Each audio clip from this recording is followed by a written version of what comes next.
topic of the discussion and hit the issues you typically find reluctant. Remove the facade to fill the gap with some substance. We undermining problems, expecting to overcome it. Please hold the applause. We doing it for the cause. People follow culture before they follow the laws. We rather face the friction and not attempt it at all. Persistence will find solutions once our contentment dissolves. There's a hard pill to swallow for anyone breathing, both for folks who stay woke and those who be dreaming. We ain't slaves, yet we still ain't experienced freedom. What we need is the keys to access the kingdom. We're all in this fallen world trying to stay intact. I'm just a beggar, point you out to where the bread is at. So follow the breadcrumbs like Hansel and Gretel, and thank Yogi Bear and the thought engineer for that on Monday. It's Man Talk Monday. Woo!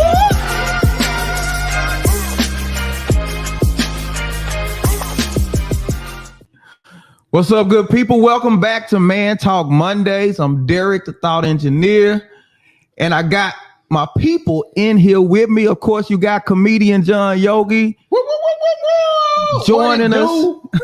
Good people. Huh? And what it do? What it do? Okay. And ladies and gentlemen, wait a minute, because we got a guest, you don't give me my love. All right. You ain't giving me my love. Focus on the start. Focus on the start. Man. He said, give him all his love, baby. Okay, well, go to your man. I'm the one selling the records. They coming to see you, Otis. Ladies and gentlemen, we got a special treat for you tonight. We got joining us here in the studio from season 8 of Ready to Love, the international man of mystery. International? Yeah, he international, bro.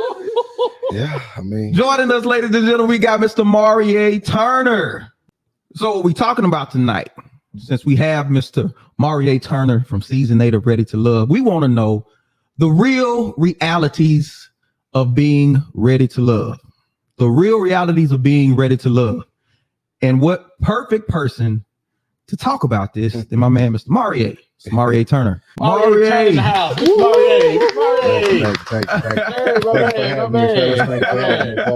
having me. I mean, when he right, he right. You know what I'm saying? When he right, he right. Well, I say that because you're a well-traveled guy. Yeah. How many countries have you been to? Countries? I'm on my third. I've been to every continent except for Antarctica. Oh, wow. So I've been to a lot. I'm on my third passport right now. Third passport. 3 of them. So you got to break out all 3 of them when you go somewhere. I gotta break out the one that don't have the many stamps on it. Right. And stamp it up. I've been from everywhere from Bora Bora, Turks and Caicos, Trinidad, Costa Rica. Wow. Not Costa Rica. I'll be there in September. Okay. But Colombia, Boca Chica, Cartagena. Yeah, Colombia. I'm impressed you can pronounce them, brother.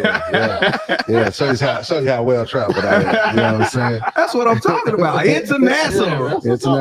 Internationally known. Yes, sir. Right?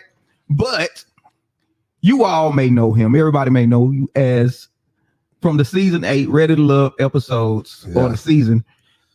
So being a well-traveled man, you played college ball, if I'm not mistaken. Yes, the sir. illustrious Howard University, yes, right? Sir. Right? The HU. The HU, right? The HU. Yes, the creme de la creme. Okay. The one that all the other HBCUs and universities in general, try to mask themselves out. Often imitating, never duplicate. Right. So being a high school athlete, college athlete, well-traveled, was there anything to prepare you for Ready to Love? Did it prepare you well for what you're going to experience on Ready to Love season 8? Yes and no. No, because when you are in somebody else's leisure or show to where you have to do what they tell you to do, as a content creator myself, that creates content all the time, we thrive on being able to edit, just doing this podcast, right. Doing this is a little bit of anxiety because this is y'all show. Y'all can control honestly the narrative in whatever way you want it to go. Right. If this was my podcast and if I said something or if you said something that I didn't agree with, or if I even misspoke, I can take it out. Yeah. Same thing with the show. You can say things and you like, okay, well, they probably ain't gonna play that part, or they probably not gonna, paint this date the way that they'll paint it, but they might even put a whole sentence together of something you didn't even say. Really?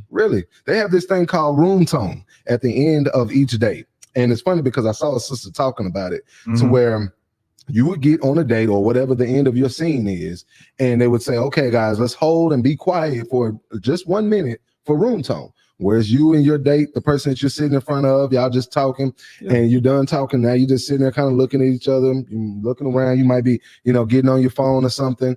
But what you don't know is by the time it gets back to this editing room, they've now put together a whole entire sentence or a whole entire conversation. Wow. It might pan to her, but you're hearing my voice.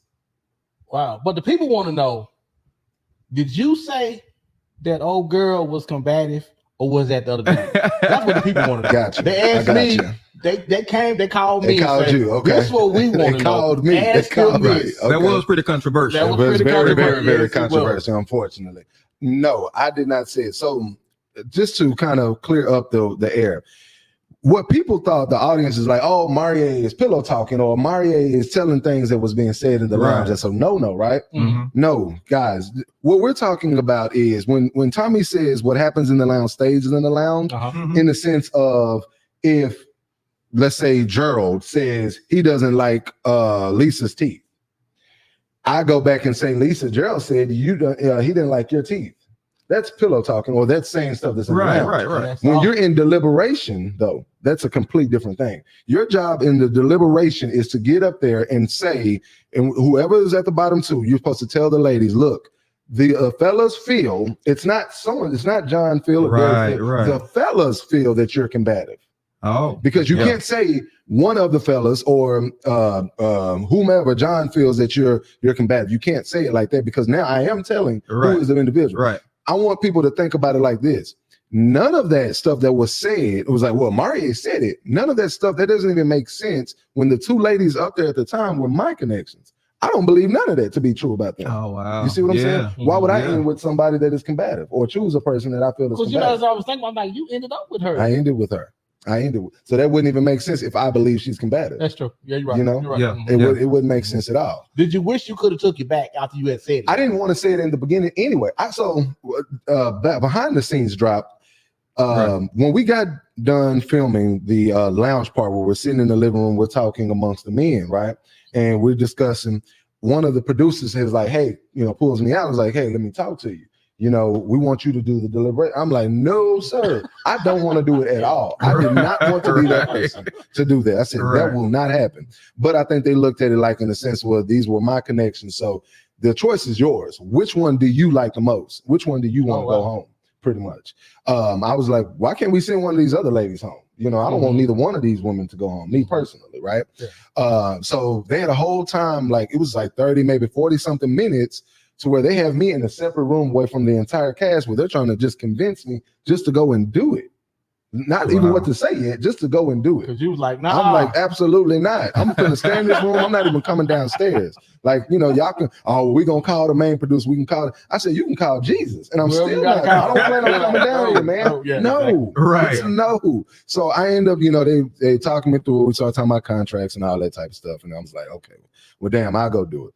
Right. So the producer, she was like, okay, hey, what was told to me is say the script verbatim. If this is what was said in the lounge and this is what we're telling you to say in the deliberation, we need you to say it verbatim. That was what was told to me from producers before, because if you notice from the show, that wasn't my first time doing a bubble or deliberation meeting. I did bubble dates with plenty of other girls. I did one with Unique. I did one with Kira, right? So everybody else, I said verbatim what was told to me to say in those moments. I did the same thing in real time. Only difference was this time I knew automatically how Jessica felt about her image. Right. I knew about, she didn't like those terms like strong and combative. You knew that before you said it. Well, not the combative. I knew that about strong. I knew that about, it's basically, look at it like this. When in the sense of like social media, how Black women of a certain stature are perceived. Yeah. You hear men saying from these podcasts, I don't want to be with no woman that's a strong woman. She doesn't like because I would even say, I love the idea that she's a strong woman. I like a strong black. I consider myself a strong black man. Right. So I only want to be around strong individuals. I don't want nobody weak. My child, my woman, nothing. I don't want nobody weak. Right. You don't mind a little talk back though? No, because I can handle it. And then too, I think if you come with a certain level of je ne sais quoi, okay, if you come, you don't really get it ain't no talking back. You know what I'm saying? You don't have to push your weight around. Your presence alone is enough to warrant the respect if you're doing what you're supposed to do. So yes, sir. Now the show, you said there's been a lot of editing and how much are the people actually getting? As far as what actually goes on and what they show, how much of the dating and all of that, how much are we really getting when we're sitting and watching the show?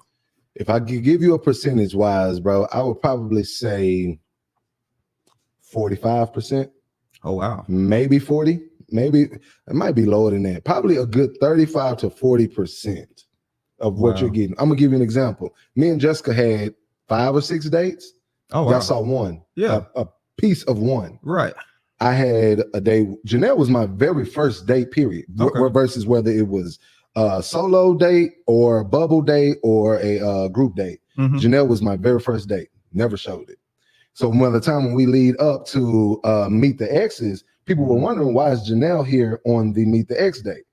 Right. This is a connection. We've had multiple dates by this time.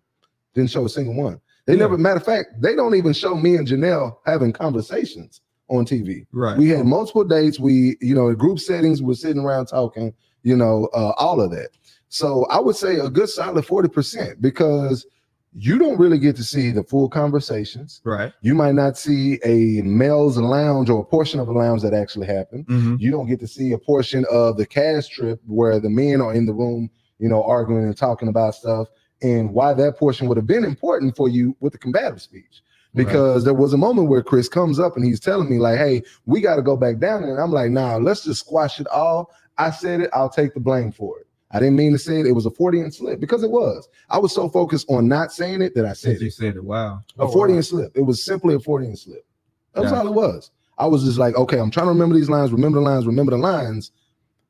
Combative. Oh, and it just blew just out there. As soon as, and I'm looking right at her, and now I can't even look at her no more because she's just like, "Wow, really? Out of all the people, you say it." Because that's how she looked. Yeah, she was she knew how she knew that I knew how she felt about verbiage. Like I said, that strong, that masculine energy, all of the little podcast talking points that are out there on social media. That's just combative, with fighting the black man and black woman now.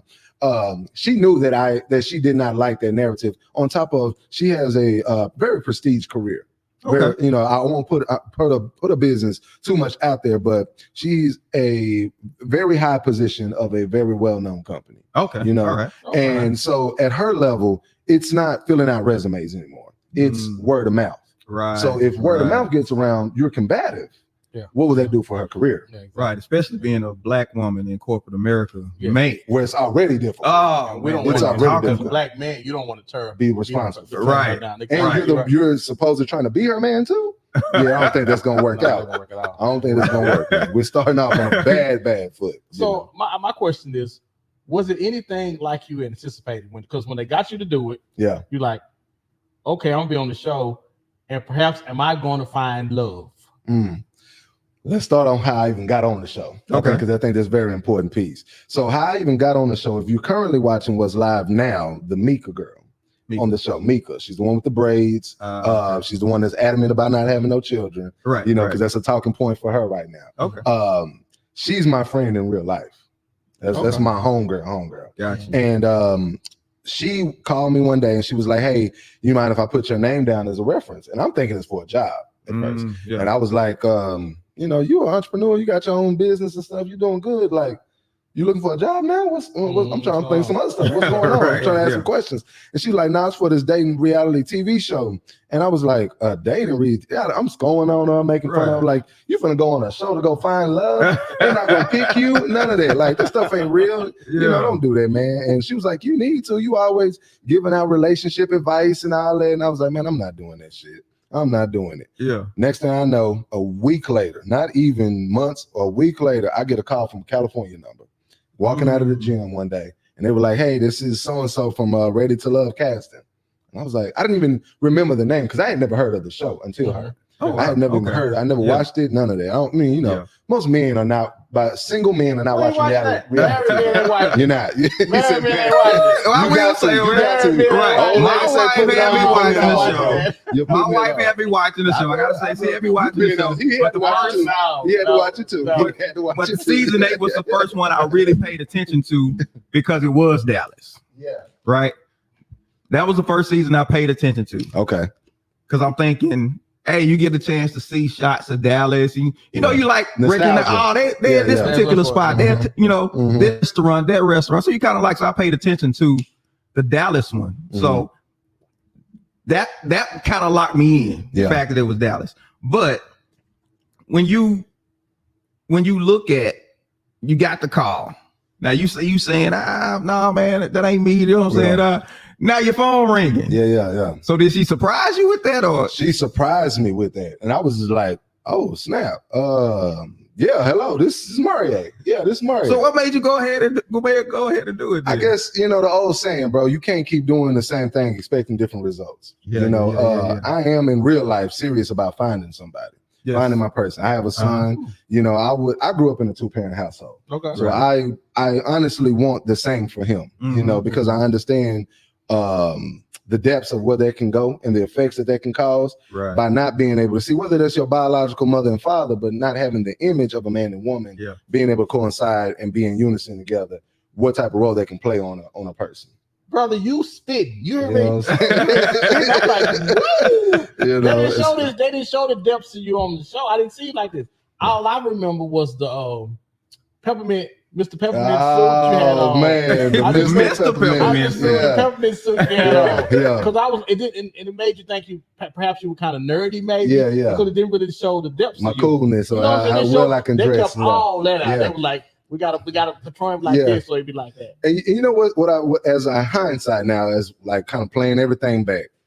And if I can be humble about the situation, well, you be as humble as you can. I'm gonna be humble. I'm a very humble individual. Absolutely. I think they portrayed me that way to really even the playing field as much as possible. Oh wow! Oh, because you just overshadowed everybody. Oh man, not even remotely close. Really? Like I'm talking about the distance of Usain and me racing right now. Oh wow!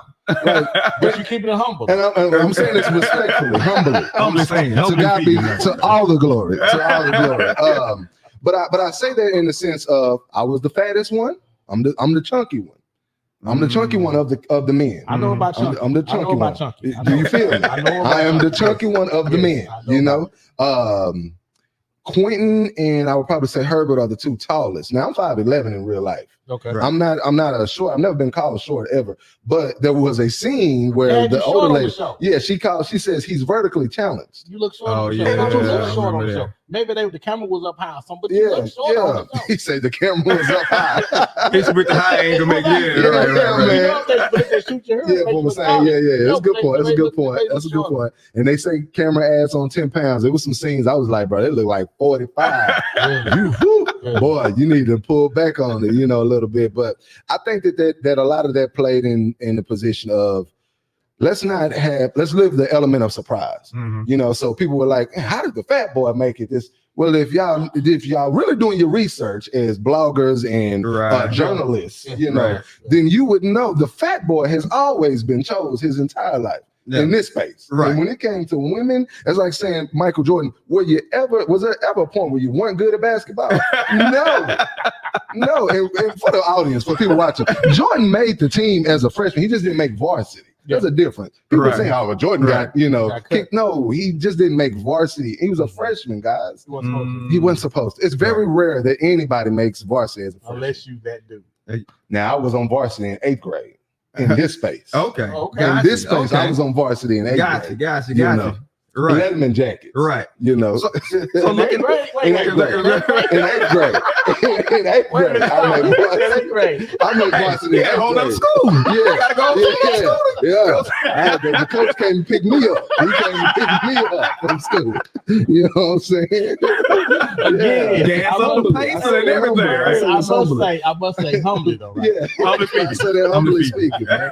Humbly speaking, baby. You know. But looking at how they portrayed you on the show, because I know people who watch, they'll typically deal with you kind of like people used to think soap operas were real. And they meet the actors. They were like, good point. So how they portrayed you on the show versus how you really are. What would you like to let people know about the difference and how they portrayed you and who you really are? I have a lot more humor than they showed to me. I think they tried to show a serious side, but I think because they don't understand or did not understand a lot of the things that I was even discussing, that they really didn't know how to place me. Gotcha. You know, when spirituality was a very big moment for me on this season, as everybody knows. Yeah. You're talking to a person that has read the Bible from cover to cover, multiple versions, Greek coordinates, Holy Tanakh, Habitical Bible, Septuagint Bible. I've literally traveled to Israel to study the stuff I know. I've read the Holy Quran from cover to cover. Okay. I've taken my Shahada. I can say Allahu Akbar, Misbalam, the whole 9. Right. I've studied Yoruba. I've studied with the 5 percenters and the guys and the herbs. Humbly. I say this, you know. I've studied under pretty much every school of thought, Moorish Science Temple, all of them. So when I tell them I'm not religious, but I'm spiritual, they were like, okay, well, let's really play into the Ouija boards and the stuff we see on I Am Witch. And stuff. That's not reality, guys. Nobody's doing that's romanticized, that's TV stuff. Yeah. And unless you really have intuitive powers, pulling cards isn't going to do anything for you anyway. Right. On either side, it's not going to help you. It's not going to harm you if you don't know what to do with it. Right. If you don't have the, if you're not gifted with the gifts to be able to do said thing. You know, it's like laying hands. People say, okay, well, lay hands. You're just laying a hand on somebody. But unless you truly do have the gift of healing, that you know that the Creator gifted you with, and you ain't gonna be able to know what to do with it. You just touching somebody. That's it. Reach out and touch somebody. That's all that courtesy drop. Yes, that's all you did. That's literally all you did. So I think a lot of them really they just didn't know where to put me. Pan-Africanist. I'm a Pan-African activist. So when I said going into it, I already knew I was going to be the blackest person gracing the show. Right. They were like, okay, well, we're a black show, but he's black. Yeah, we don't even understand none of the stuff he's discussing right now. But it's not really a black show. It's white producers with black population. With black population, and they're trying to figure out narratives for them. Now you preaching. Now you preaching. And that's something I want people to understand. Right? Even when whether it's a black school, we call a Carter or a Soccer black school. No, it's a predominantly populated black school, but it's named after a white man. It's under a white school system in a white district, honestly, ran by white people, created by. Unless it's created, started, and owned by us, we can't not call it, which is why we can't call it a black community either. Yeah. Unless you own the main essential things that govern your everyday lives in these said areas, that's not a black community. This is a populated black area. Well, let me say this though, because I see how easily it could be with the with some of the things they had you kind of nerdy with the funny suit on, but you winded up with one of the baddest shit. He was surviving. And I'm gonna tell you something. When you win, I said, "Don't you go?" Yeah, I'm saying. As I watched it, because I was watching over Derrick House. Okay. It just so happened to be on when you walked in. I got it. I follow you. Okay. I'm like, don't you go to the bridge? Don't go to the bridge. Don't go to the bridge because she hadn't showed us nothing about picking you. I'm like, she don't want to buy shit for the fame in the game. Don't go to the bridge. Don't go to the bridge. You went to the bridge and she picked you. I'm like, because she was gonna get tossed over that bridge if she did not. On national TV, not happening, Captain. Not happening. We're gonna be on one accord. Either we not choosing each other or we're both choosing each other. So let's get a good understanding before this camera gets cut off. This camera get cut. Okay, cool. We're choosing each other. Y'all talk. Oh, definitely. Oh, we had a long week. Matter of fact, we had a week, and that's another thing that y'all didn't get to see. I say a whole poem to her. Oh, I read an entire poem to the girl. Yeah, we definitely didn't get that. I read a whole poem to her. I read the poem to her. In the poem, it discusses the conversation that we had that even led up to why we decided to choose each other. Again, that's narrative and understanding for the audience to see where did this connection and how did we get here? Right. Because right now, I don't understand none of this. Yeah. You see what I mean? Yeah, the connection really wasn't illustrated. It wasn't illustrated in what like it was really in real time. Anybody that knows me, whether a friend or ex-girl or anybody, they'll tell you Maurier don't like being on the phone, actually talking on the phone. I'm a texter.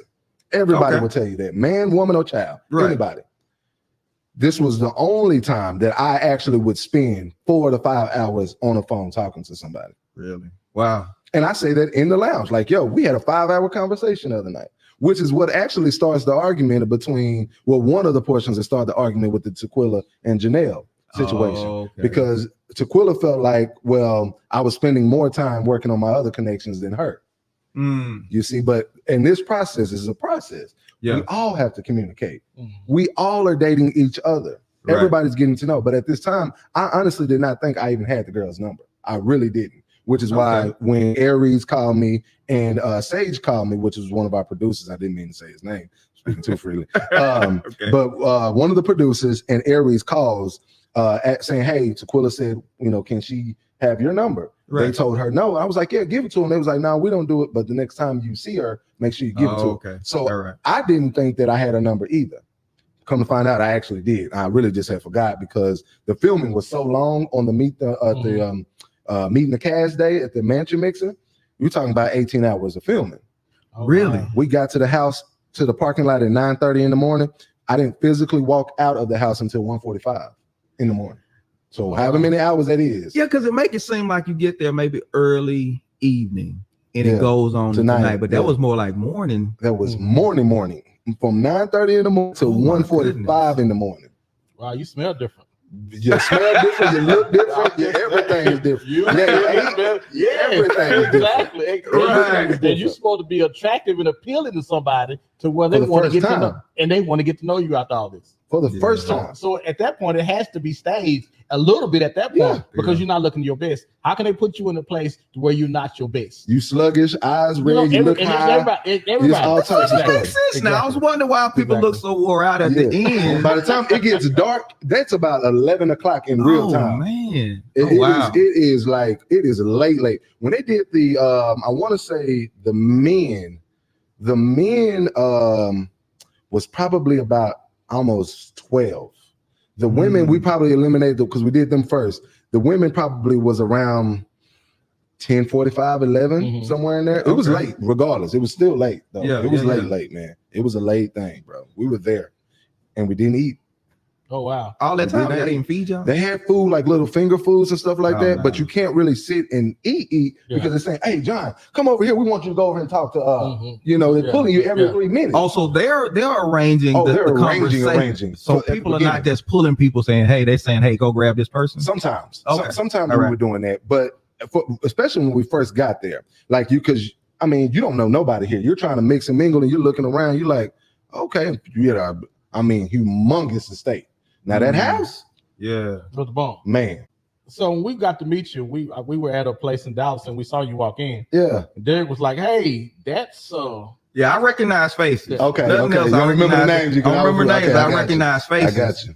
And so when you passed by, I was like, "Hey, that's the guy from Ready to Love." Yeah, and I mentioned it to John, and John was like, "Say, man, say." Oh, you did it. He's like, "Say, man."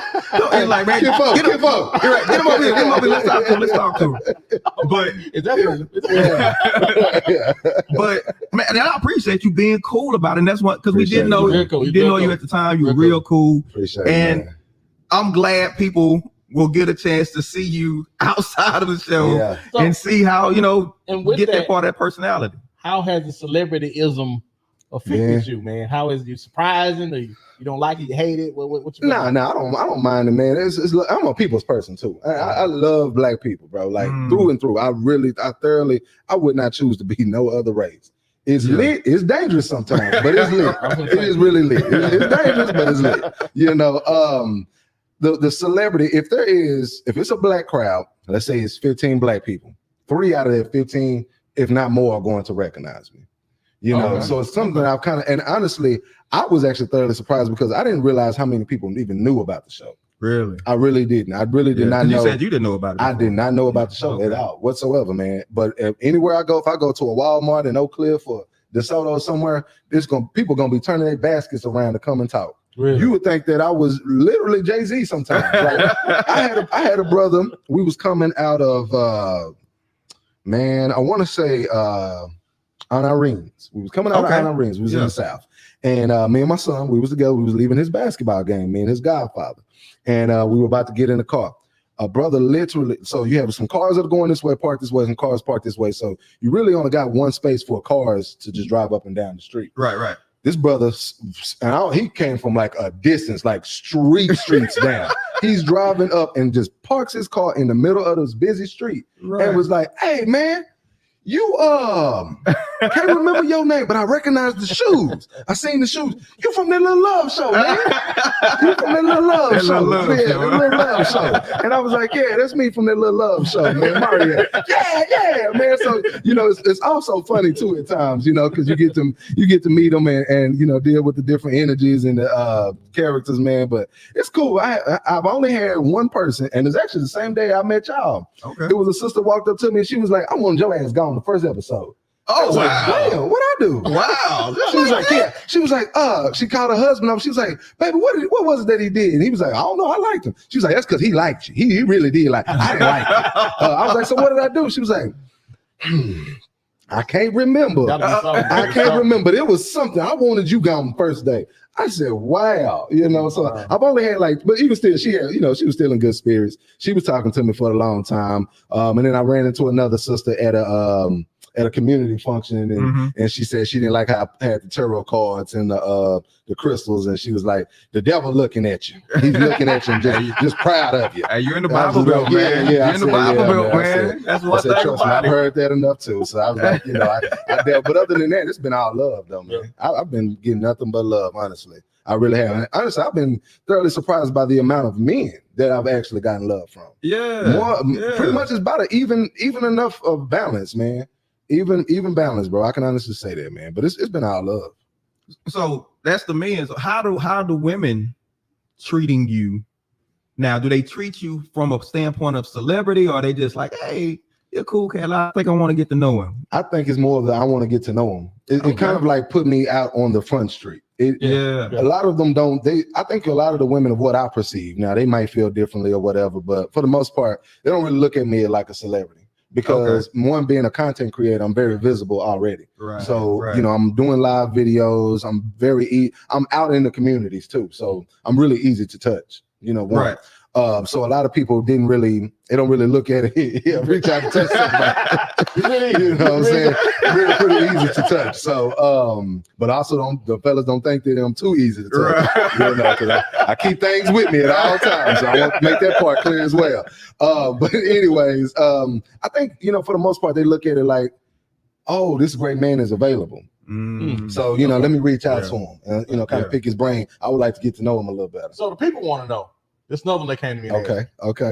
What type of woman is a woman that a Maurier would pick and say, "This is mine right here. I want this one here"? She got to be like Felicia Rashad, man. She got to be classy. Old. She got to be old. So I do like an older woman. I do like older women. Vintage. What? I'm gonna say Claire Huxtable. I will say Claire Huxtable. But Felicia Rashad, my wife thought I was crazy for saying that. Man. Listen, growing up, seeing that woman on the screen, she was classy. Yeah. She was beautiful. Classiness personified. Personified. She knew how to carry herself in the whole nine. Like, that's real. Why not, man? Gorgeous from literally from head to toe. She's not no sloppy jalopy. Natural hair. Got her own hair. Got her own hair. Say you want to be starting something. You got to be starting something. Okay. All right. You got a problem with the one beans and the wigs and all? I ain't gonna say I have a problem. You ain't gonna set me up. You ain't gonna get me in trouble. I'm not falling for it. But is that a turnoff for you? Is that a no? It's not a turnoff. But what it does do, though, I will say, it does give me a moment to pause. I have to ask further questions when I see, depending on the inches. So I call it bundleism. Bundleism. Please tell us about it's a religion. It's a culture. It's a cult. Like fire. It's a cult. It is a cult. Right. You have different stages. Just like you have your AME, CME, you got your Pentecostal, you got your Baptist, Methodist, you got all your different groups. You got your Kojic. Right. There's certain things in Kojic churches that you won't find at a Methodist. Right. It's the same thing with bundleism. It's a certain woman that you'll get with the 18 to 22 inches. Oh wow. That's a certain woman. Okay. That's a certain woman. There's a certain woman that's a 22 to 24-ish. Well, that's a woman. I want to know about the one. What woman we talking about? I want to know about the one. What woman? Dive into bundleism with me, please. Take me. 18 to 22 is probably a RN nurse.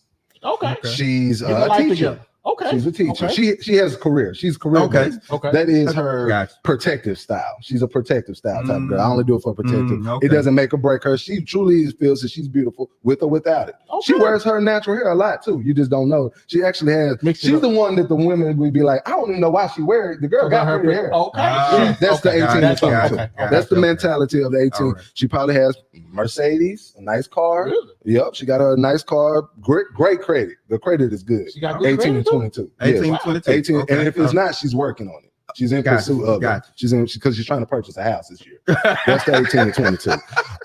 And she's gonna get it. She's gonna get it. She's not in a rush to have kids. None of that, right? Gotcha. Right. At 22 to 24, she's kind of still like in that. I'm figuring out myself. I'm learning myself. She kind of has a good understanding. She got her job. Right. You know? Okay. She don't really have a lot of complaints. She don't need much, but she's just an everyday Joe. She's your everyday girl. Okay. She's your everyday girl. She's cool. She's cool, round the way girl. But she doesn't really have. She's not your entrepreneur. She's still, I say 22 to 23, maybe in somewhere in there possibly. She can maybe be. She just started. She got a DBA. She don't have LLC yet. Oh, she don't have LLC for sure yet. All right. DBA.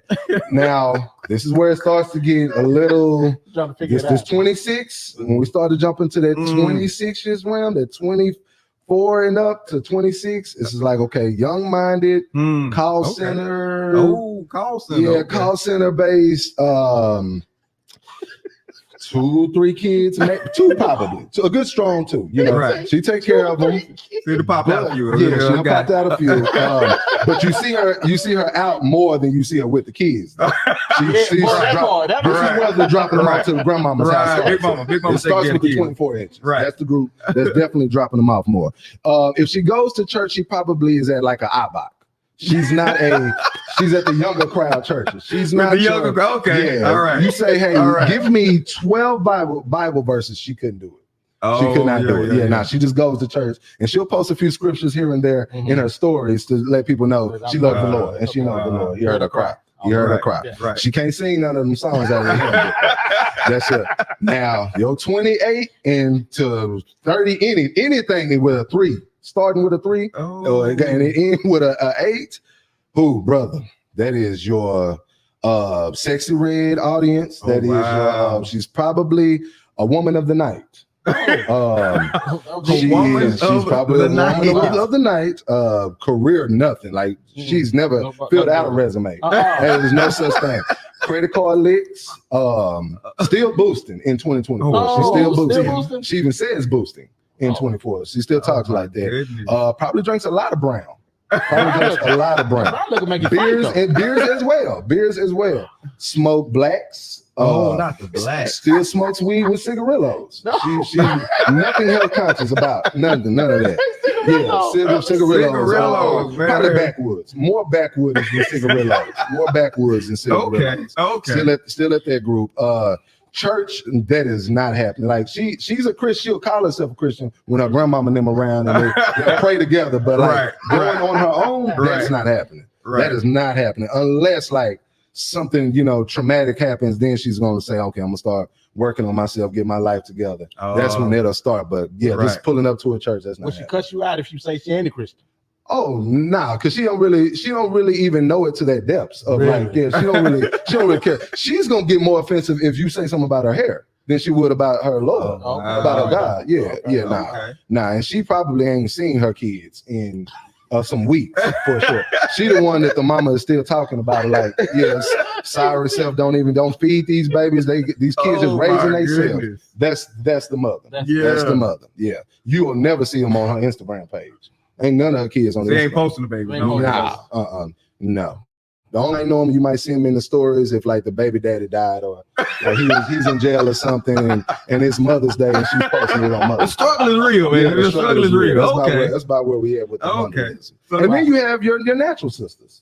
You know, your natural sisters are a what do you call it? Like a subsidiary to the bundleism. Okay. Now, what they are, most of the time they're married. A lot of them are married. A lot of them are married. A lot of them are very intellectuals. They're very cool. They're very worldly, well-rounded. Sometimes you may be health conscious. Maybe they're aware of different things. They keep their upkeep very, very high. They're earthly people. They are walking in grass. You can't walk in their house with shoes. They have snake plants all over the house. Or at least a couple of us.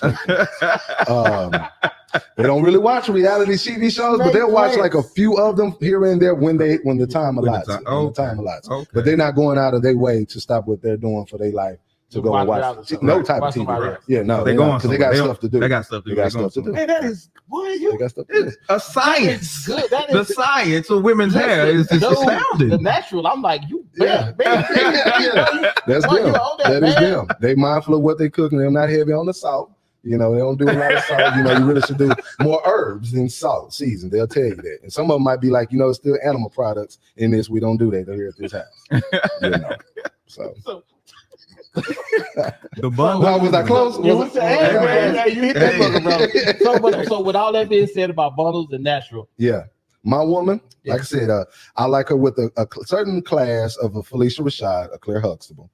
I like a coolness, fun, jovial, sex appeal, like a Gina from Martin. Gotcha. I like a deep thinker. I like a poetic, a gifted woman, a serious, freedom fighter, like a Justice from Poetic Justice. Right. If I could combine all three of them, put them into one, that would be my woman.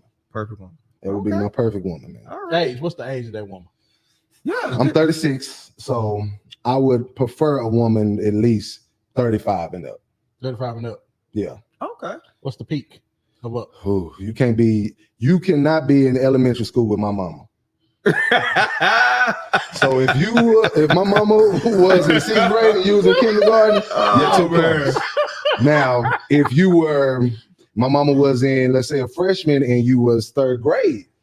Okay, I work with you. Okay. Yeah, I can do something with you. All right. I can do something with you. All right. I like them older. I do like them older. Auntie better hold on to her skirt. Man. Gladys? Yeah. Gladys ain't gonna have names like that. See, Gladys is 60. Gladys is 60. That's 50s, 60s. They're gonna have a name more like Tanya or Lisa. Okay. See, Tanya's and Lisa's are more 70s, 80s, early 80s.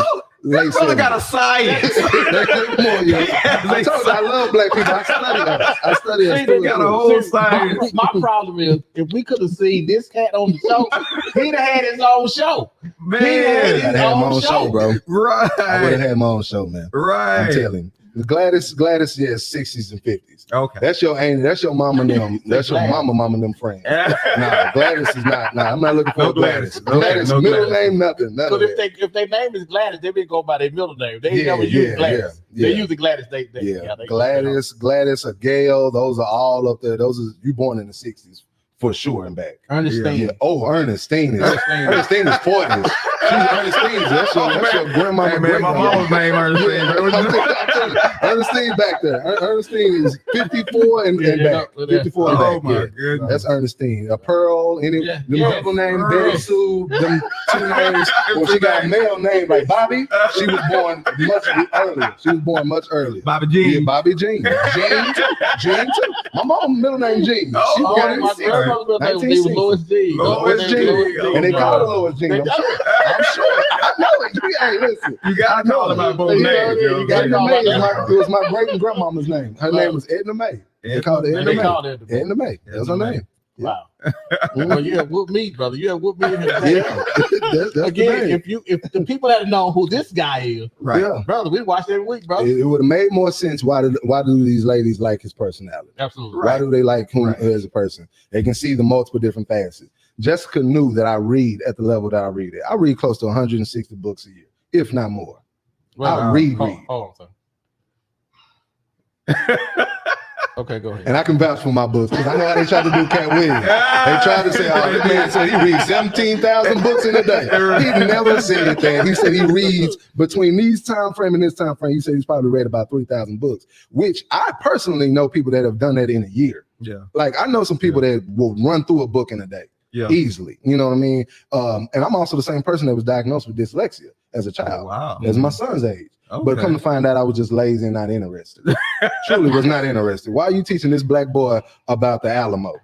Ain't a black person in this. I could care less about what was going on with the Gettysburg Address. Yeah, I could care less, man. Show me something that happened in Africa. Show me something that happened in Kemet. I feel compelled, but I gotta say, like, share, and subscribe. Okay, y'all. Always. We really need these numbers up so we can get this out to the masses. Yeah, and also for our people on TikTok. Like and follow us on TikTok as well. Yes. So we can get those numbers up because we can also go live on TikTok. Now, don't be talking about my throat. Now he was doing good the whole time. Now back to the real realities of being ready to love. Yeah. So with that being said, are you ready to love? Are you? Yes, that's what the people want to know. People want to know. I am very ready to love, man. And I was ready before the process. Honestly. Okay. You know, I had started therapy. You know, I figured out and learned a lot about myself, what were some of the struggles, you know, that I was having, who I am. Like people ask me, like, why do you feel? And I put a lot of the blame on me. A lot of it was me, but I didn't know a lot of it was me until I started to do the work. I did the shadow work. I went through therapy. You know, I changed around just the places that I was hanging, the type of women that I was pursuing. A lot of that changed just by me truly working on myself and really getting serious. Really getting serious. Because prior to, if we're being honest, I never really had an excuse as to why I did not have, because I really met a lot of phenomenal women. I have. I met some bad ones. Too. Don't get it twisted. I met some ones that I'm just like, man, what the hell was I thinking? You know. But for the most part, overall, I would say I've met way more good than bad. You know. So you dated a lot of women. Yes. Worst date. Tell me about your worst date. Worst date was going out of the country, as I said earlier. Our first date was to Colombia.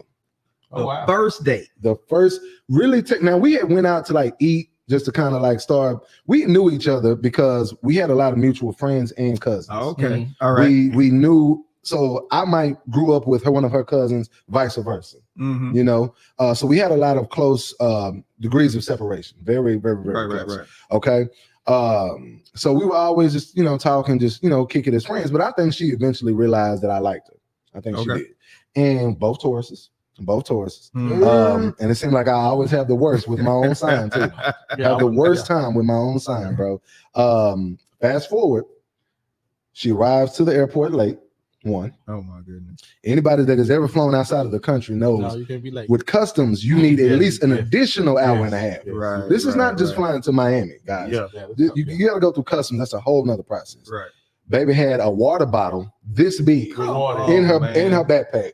You can't go through you can't fly from Dallas to Austin with this much water, let alone a 3-gallon thing of water in your backpack.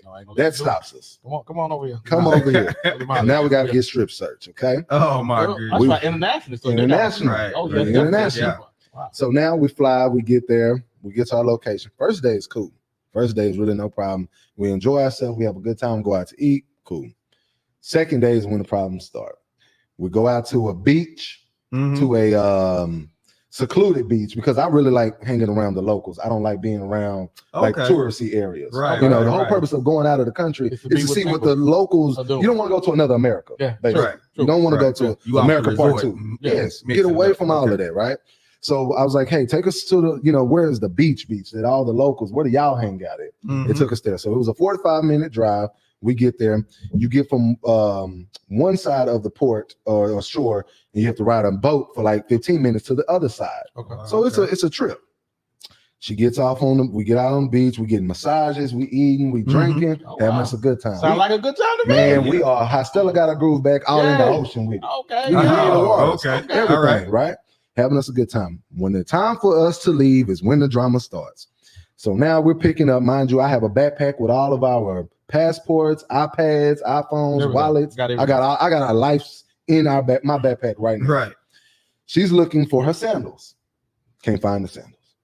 Can't find them nowhere. Wow. Okay. Now I'm looking, flipping up beds, all types of stuff. I remember that it was some sisters that came and gave us massages. So I'm like, man, maybe they done hit a lick on us. They done stole this girl's flip-flops. Right.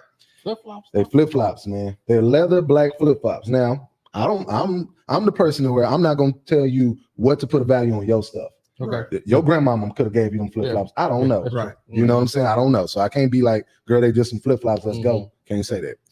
We get on the boat, because mind you, we got to ride from one shore back to the other shore just to get in our car to go back. Yeah. Right? Yeah. To go back to the hotel.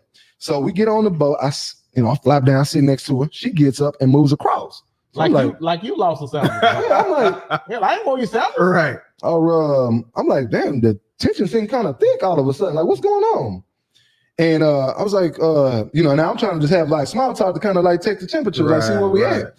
And I said, hey, you think them sisters, maybe got us for the I don't know, but I know you weren't worried about the stuff. Worried about our stuff. I was like, right. This ain't gonna be interesting. Good. This ain't gonna be good. Because you only got one time to say some crazy stuff. I was like, well, right. There goes the neighborhood, guys. So now I'm mad. I'm starting to get my feelings, because I'm like, I've had our important stuff this whole entire time. Right.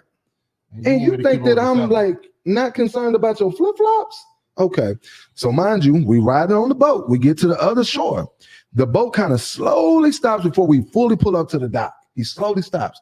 He walks to the back of the boat, lifts up a cabin, grabs the shoes, hands them to her. The shoes been on the boat the whole time. No. They never left the boat. Because she left them on the boat. She left them on the boat. Okay, but we still can salvage this though. We can salvage this. And how we can salvage it is by apologize. You gotta apologize. But wait, women don't apologize. Maurier don't either. When he know he ain't at fault, it's gonna be hell to pay. Now we gotta stand up. My granny used to tell me all the time, it takes a lifetime to get somebody to respect you, but it takes only 15 seconds for them to lose it. Because she could salvage the trip. It's just this is only we are here for 6 days. This is only the beginning of day 2. Oh, you got 4 more days. We got a very long time. I'm so mad right now. I'm thinking about booking a hotel by myself, my own separate room. Y'all was in the room together. We in a room together. Oh, so you ain't getting no cookie. You fast forward. You're moving too fast. Slow down. Slow down. That's a part of the story too. That's a part of the story. But really, by this point, I don't want no cookies. I don't want nothing. I don't want nothing sweet. Matter of fact, I don't want nothing. Who paid? So I got the room. Okay. We both got our own separate tickets. Okay. I took care of our Ubers and our Lyft and our transportation getting us around.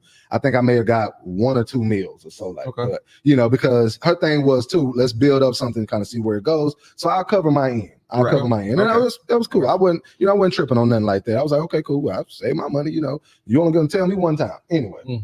So as we're riding in the car, riding back, mind you, this is a 45-minute trip. Cell phones don't work. You have no signal out there. All we got is each other. The driver can't say 2 words in English. So all you got is me and the atmosphere around us, because it is nothing but land and cows for 45 minutes driving. Oh my God. Okay, so she didn't say nothing. I didn't plan on saying nothing. She's sitting over here, basically where Derek's sitting. I'm sitting on this side of the window. I'm looking out the window. I have no intentions on talking. Matter of fact, I'm trying to put myself to sleep. She didn't say nothing. She ends up saying, she was like, so let's talk about, how you let me leave my shoes on this boat. What? Hold on, but she's joking. She's joking. She's having fun. She's trying to get him to not be mad. I'm on fire right now. I'm so mad. I'm so mad. I don't even have high blood pressure, but I know my blood pressure was high that morning. Had to be. I'm so mad. And then when she said that, it just added more fuel to the fire. I said, I know you lying to me. I'm done, bro. Ain't nothing she could have said? I don't think it was nothing she could have said. For one, it takes a lot to calm me back down. It really do. When I'm mad, I'm mad. That's why I just tell everybody, just do your part. Everybody just chill out. Right. Because when the bull sees red, he's going to lose his shit. Everybody just chill. You're a Taurus, then. I'm a Taurus, man. You sound for me. Yeah, bro. Everybody just do your part. Everybody That's just all I ask. That's all I ask. All I ask, bro. Everybody just chill. But when you want to get with the rah-rah, I thoroughly enjoy the rah-rah. When they go low, I take it to the flow. I'll take it to the flow. Nobody can match me pettiness. When they go low, we take it to hell. We go to purgatory. We may the best man win. May the best man win. May the best man win, man. It's for real. So she says that, and I said, no, let's talk about how you thought I wasn't responsible with your stuff and how you blamed me. Right. Yeah, you're right. We were both keeping up with each other's stuff. No. I was keeping up with our stuff. Don't try to include us in a package now. Just couldn't give you. She just couldn't say, Maurier, my bad, bro. And even if she honestly said it, it probably still would have been the next day before I'm fully recovered. Right. Yeah, but women don't. That's like on Planet of the Apes. No, that's what are you talking about? I thought you talking about some alien movies. That's on Planet Bizarro. That's where it's okay. Bizarro world. The land of make believe. It don't exist. It don't exist. No. Yeah. So from that whole, and then so I guess because of the foods, she may have gotten sick that day. So the next day, she's pretty much worse. sick. It's getting. Oh my God. She's throwing up a lot. She was throwing up a lot. Yeah, she was throwing up a lot. So I even still in good faith and good conscience. The girl is out here by herself. Nobody's out here. So let me go to this corner store, to CVS, go grab her some stuff. I still bring her some stuff. I'm bringing her food, asking, do you need anything? She's like, nah, but I'm still mad. I'm going to give her your medicine, make sure you got your stuff. But I'm going to go out and enjoy myself. I'm going to go out on the town. I went out on the town. I hung out by myself. I'm all over the city. Really? All over the country by myself. I'm Ubering and jumping and sitting down listening to Mexican. I mean, not Mexicans, but just Spaniards. And I can't understand a single word they saying. Right. I'm all over the place. Right. Man. You get back, was she hot when you got back to the room? No, she was sleeping and she woke up. She was like, hey, where you been? I was, telling her about my day, telling her all the places that I saw, the sightseeing, the pictures. And then the next day she finally, decides wants to go out again. But at this point, that's just a person I know. That's just a person I know. And fast forward again, we're leaving. We're now back in Dallas. We got back to Dallas. You skipped the sex part. Because it wasn't none. It wasn't you none. Didn't talk about it. You see her naked or anything? One time when that was in the pool. Oh, but at this point, I'm so mad. I'm so mad. That could have very well been a man in that pool. Nothing turned me on in that moment. I'm hot. And this girl, honestly, is a very pretty girl. A very, very pretty girl. Oh, man. But people don't understand. Oftentimes we're not driven by what's on the outside. Yes. Right. There's so much about what's on the inside. People don't understand. Women don't understand how you act, your temperament, man. Like how you act, how you present yourself, how do you act around other people. We're paying attention to all of that stuff. You know what I'm saying? Now, she probably caught me in high school, middle school days. Yeah, I'd have gave her the best she ever had, still, regardless of however she was acting, because I only had one thing on my mind at the time. But as an adult now, I'm looking for other stuff. Looking for way more other stuff. Now, I want before we get out of here, I want to ask you a question because you mentioned something that I think is real important. You said you did the work. Yeah. Got it with the therapist. You really started to take a look at yourself. Now, I've heard people say that about, especially Black men, we don't do the work. Just overall, how do you feel Black men are doing in that particular area? We're doing a very bad job. We're doing a very bad job. A lot of us have childhood wounds that we're not even aware of first. So we got to start there. I challenge the people can Google attachment theory. When you understand what attachment theory is, you'll understand how your childhood actually affects your adulthood, whether it's your business partner, whether it's your relationship between you and your homeboys, whether it's a relationship between you and your wife, your girlfriend, women that you're dealing with or whatever, or vice versa with the women too. Attachment theory can go for both sides.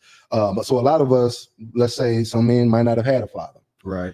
And where that becomes very dangerous. See, I grew up, I'm the polar opposite of what is normal. I had grandfather, godfather, and father. Wow. Extremely active in my life. Wow. If I had a football game, all three were at the game. Don't know none of them. No. You see what I'm saying? There's cases like that. There's definitely Remember, I told you it's 36 grandkids.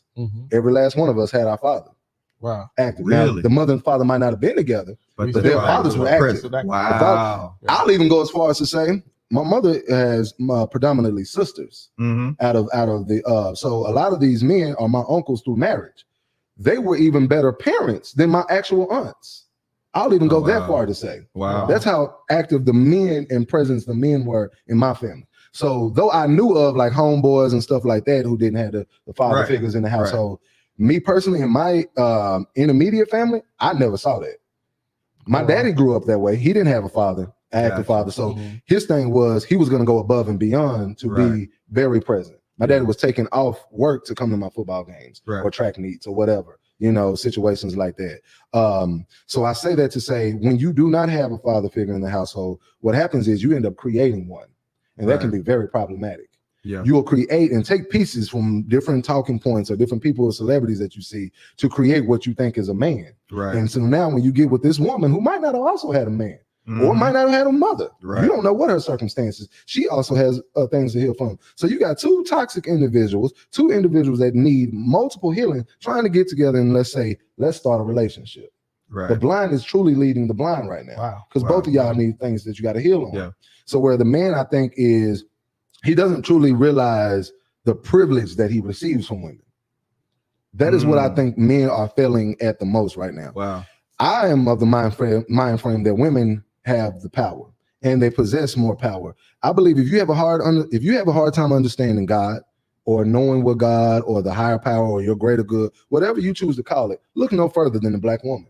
That is your best physical understanding of what God is. She can create life. You can't. She's your first teacher. You are not. If this house, Dick Gregory made a good point. He said if the house got on fire and the children were in the house, the children going to save mama. They're not saving daddy. No. They're going to save mother first. They're not going to save daddy. They're going to save mother. Most of the time, if you have a relationship with two individuals, if you have where the man, let's say the husband and wife are married for 60 years. Right. The man dies first. Big mama normally lives 10 years later. Right. If the woman dies, the man normally dies instantly. Yeah. A year or two later. Yeah. Heartbreak. Because we don't have men circles. You know, we don't have men groups or, you know, brotherhoods to talk about our relationships, deal with our emotions. So we have a cultural lifestyle that is not conducive to our betterment when it comes to being in relationships. Right. And hence the reason why most of our women have to groom us. Yeah. You know, think about just how my son is 8 years old. You go down the toy aisle. I use that example all the time. Go down the toy aisle at Walmart. You're going to see Spider-Man, Batman, Superman, all these superficial characters. You'll see them. Go down the girls' aisle, you're going to see Barbie, easy bake ovens. You're going to see doll houses. You're going to see realistic stuff that have to deal with her everyday life. She's already been groomed to be a woman or be a wife. Right. Meanwhile, you 35 years old still thinking you can fly. You think you're a superhero because that's all you've ever seen. Especially if you didn't have no father figure. You didn't see the man with the woman, how you deal with the arguments. You really think you're a Power Ranger. So now you walking around bossing people and you really don't have the leadership gene in you. Just because you got a dingling between your legs, that don't make you a man, nor does it make you a leader. Yeah. We talked about that last week. We talked about that last week. A lot of it is just being cognizant, bro, that I'm not ready to go out here and lead, or I'm not, or even to understanding wisdom. I believe is understanding that your woman is actually better in said field than you, and allowing you to step back because a leader, if you are a leader, you're only as good as your weakest follower. So yes, absolutely. No, you're right. You're absolutely right. So I think the men, we have to change our mindsets and our approach, and even allow our women to assist us in a whole lot. We can get a lot further. Majority of the things that I have to this day right now is because some woman helped me. Whether that was helping me organize my business. I started a nonprofit in 2011. Me and my partner, everything that we had was coming out of our own pockets for 2 years. We added 2 women. I kid you not, we elevated in a month at a level that we have never, out of 2 years, we wouldn't have accomplished. We added a woman, it changed overnight, literally overnight. Wow. It changed. That's amazing. That is amazing. You know what? You're going to make me stop whooping women when I'm going to have some respect for some women. You got to, man. You got to, bro. That's your, in ancient Africa, see, and that's why I try to really separate us mentally wise from the European conditioning that we've had, because our women were sitting next to us. If you go and look in everything on stone, statues, things is written, we were side by side. Right. There's no such thing as one is above the head or the neck and all. No, that's your equal. That's your true partner. the sun and the moon. That represents the masculine and feminine principle of nature. Right. Everything. There's neither one is more greater than the other. They're not. And it's the same thing when it comes to you and your woman. Neither one of y'all just do things differently. Y'all have different purposes in life. That's it. But y'all are both equal in the sense of making this unionship work correctly to a degree. Wow. Man, I can sit here and talk on this couch. It's comfortable too. You got real comfortable. We can talk all night, man. Just chop it up with you. We got to get into our final thoughts, man. So final thoughts, brother. So what would you like to leave the people with? First and foremost, I definitely want to commend you brothers for creating a space, a safe space, to have conversation as men. Yes. Have relationship conversations. Both you brothers are married, picking the brain. I always heard a conversation of hang around the barbershop long enough, you will get a cut. Eventually you'll get a cut. Hang around married men, I'm picking up things of the things that y'all do. So be mindful that you are, I ain't gonna use the word conditioning, but I'll say that you're influencing people that are not in a position, commending your wives, talking highly of your wife, talking highly of the idea of enjoying being married. Because I don't think we hear enough men, especially in my age and our age brackets, saying, man, bro, I'm happy to be married. Or, I'm cool to be with my wife. You know what I mean? Stuff like that. Right. So that would be some tip points that I would throw out there to the brothers that are married. Understand that y'all have brothers under y'all watching y'all, and seeing how you move and to see, is this something that I would like to be a part of or not? So I want to commend y'all on that. Y'all doing a good job from what I've gathered. Now, I don't know what y'all do behind closed doors with trouble because I don't want to be on record. Come find out John been beating and cheating and doing all, he on Channel 8 News. I'm like, but my man had vouched for me though. He had vouched for me. Maurier, you was all on the Instagram talking about this brother was a good husband. He got 50 wives and he's hidden in a barn somewhere. Oh, man. I'm like, well, man, I only met one of them. I don't know. So, but yeah, I definitely want to say, man, to the ones that have done the work, that are doing the work, keep doing it. If I can do any type of way or any words of advice, man, read, travel, eat cleaner, clean yourself out, get off the drugs, get off the alcohol. Everybody know me. I do my edibles. I'm a big fan of the edibles, but at the same time, we don't commend no smoking, no crack, no snorting powder. I know how y'all weirdos are out there. We're not commending none of that. Right. But I say take care of yourself first, and then you'll be better for the world, brother. Absolutely. And that's my final thought. All right. And that's just that on that. That's that on that. All right. So my final thought for this evening is: don't judge a book by its cover. We thought this guy. Listen. It's funny when I see people, I automatically have a thought in my mind about how they are. Oh, he this, or they that, or they this. Man, but it's important that we open up our hearts and minds to people, that we allow them to share their story with us and see how they are and who they are. It's important because all of us got a story. It's just a matter of whether or not we're going to allow them to tell it to us. This guy has added so much. My perspective has been so different because let me see. I judged him by what he was wearing and not what was on the inside of his head. He didn't look at the shoes though when he was fully judged. I didn't see his shoes. See, they didn't show the shoes. They just showed the three-piece short set he had with the candy cane. With the candy cane. He really scored. He really scored. I really not.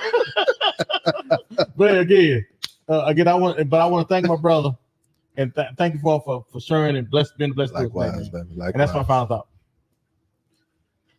Well, for my final thoughts, just kind of revisiting what he said, because I think it's a huge factor, especially in our community, the importance of healing. We have got to do that work. We have got to take our time and get better. And let me say, sex does not heal you. That's real. It does not heal you. It will soothe you, but it won't heal you. That's real. And we get into the place where we medicate instead of actually healing. There's a lot of medicating going on in the Black community. Self-medicating, right? For sure. A lot of medicating going on.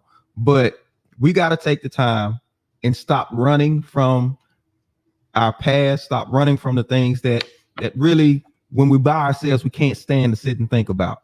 We got to dig that stuff out and deal with it, because if we don't, and we're connecting with other people, it's a perpetual it's a garbage heap of problems and trauma and all these types of things. But if our community is going to get better, we got to heal. So let's take the time, do the work, get you a therapist, get a group of people that you can really confide in and trust. Guys, get a group of guys, girls, vice versa, do the same thing, but create an environment where you can be healthy. Friends, family, everything that you can be healthy, so that when we come together in these marriages and these relationships, we can do it right and not continue to hurt each other the way we have. And that's my final thought. Man, bro, we can sit there and chop it up with y'all day, man. Oh yeah, man. Yes, sir. Yes, Good. sir. Gotta have it back on, man. Gotta get you. Oh back yeah. on. If I'm available, man, I'm pulling up. I'm definitely pulling up, man. So real quick, man, tell them how where they can find you and all of your information. Peace, love, and light. Peace, love, and light. Grand Maurier Delight across all platforms. Black Shit. That's BLAQUEZHYT podcast. Wherever you go to listen to your podcast, whether Apple, Spotify, etc., YouTube. But Grand Maurier Delight, and it's Grand Maurier Delight at gmail.com if you want to email me for any booking or any type of info, any lectures or anything like that. So you can follow me on every platform, Grand Maurier Delight, wherever social media platform that you own. All right.